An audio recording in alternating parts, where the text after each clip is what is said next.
Motor കുറച്ച് ദിവസം ഉപയോഗിക്കാതെ ഇരുന്നാൽ സംഭവിക്കുന്ന ഒരു കംപ്ലൈൻ്റ് ആണ് അതിൻ്റെ ഫാൻ സ്റ്റക്കായി പോകുക എന്നത്. അത്തരമൊരു കംപ്ലൈൻ്റ് ആണ് ഈ വീഡിയോയിൽ കാണിക്കുന്നത്. ഇവിടെ നമ്മൾ ആദ്യം നോക്കേണ്ടത് മോട്ടോർ വർക്കിംഗ് ആണോ അല്ലയോ എന്നാണ്. ചെറിയ രീതിയിൽ വൈബ്രേഷനോ മൂളലോ കേൾക്കുകയും പമ്പ് വർക്ക് ചെയ്യുന്നുമില്ലെങ്കിൽ അത് 3 കാരണങ്ങളാൽ സംഭവിക്കാം. വോൾട്ടേജ് കുറവായതുകൊണ്ടോ, കപ്പാസിറ്റർ കേടായതുകൊണ്ടോ, അല്ലെങ്കിൽ ഫാൻ കറങ്ങാത്തത് കൊണ്ടോ ആകാം.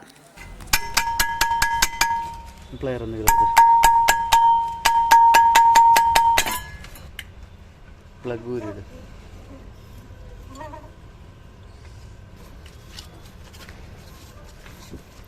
ഇതെപ്പോഴാണ് അവസാനം ഇട്ട്?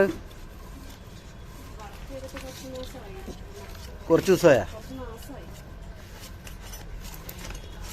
അകത്ത് സ്വിച്ച് ഇപ്പോൾ ഓണാണോ?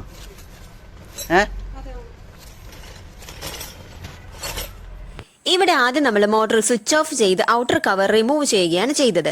എന്നിട്ട് കൈ ഉപയോഗിച്ച് ഒന്ന് കറക്കി നോക്കി. ഇവിടെ ഇപ്പോൾ കുറച്ച് ദിവസമായി മോട്ടോർ ഉപയോഗിക്കാത്തത് കൊണ്ട് സ്റ്റക്കായിരുന്നു. മോട്ടോറിലേക്കുള്ള വോൾട്ടേജ് ഇഷ്യൂ ആണോ എന്നറിയാൻ വോൾട്ടേജ് ഒന്ന് ചെക്ക് ചെയ്ത് നോക്കുകയാണ്. 239 വോൾട്ട് കാണിക്കുന്നത് കൊണ്ട് വോൾട്ടേജിന്റെ പ്രോബ്ലം അല്ല എന്ന് മനസ്സിലായി. ഈ ഒരു മോട്ടറിന്റെ കണക്ഷൻ ഒരു ലെവൽ കൺട്രോളറിലേക്ക് കൊടുത്തിരുന്നു. നമ്മൾ അത് അഴിച്ച് ഡയറക്റ്റ് ആക്കിയിട്ടാണ് ചെക്ക് ചെയ്തത്.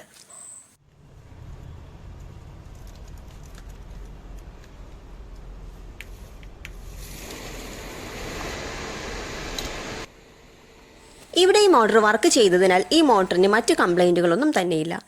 നിങ്ങളുടെ വീട്ടിലും മോട്ടോർ വൈബ്രേറ്റ് ചെയ്യുകയും ഫാൻ കറങ്ങുകയും ചെയ്യുന്നില്ലെങ്കിൽ ഇതുപോലെ ഔട്ടർ കവർ അഴിച്ച് ഒന്ന് ട്രൈ ചെയ്ത് നോക്കുക.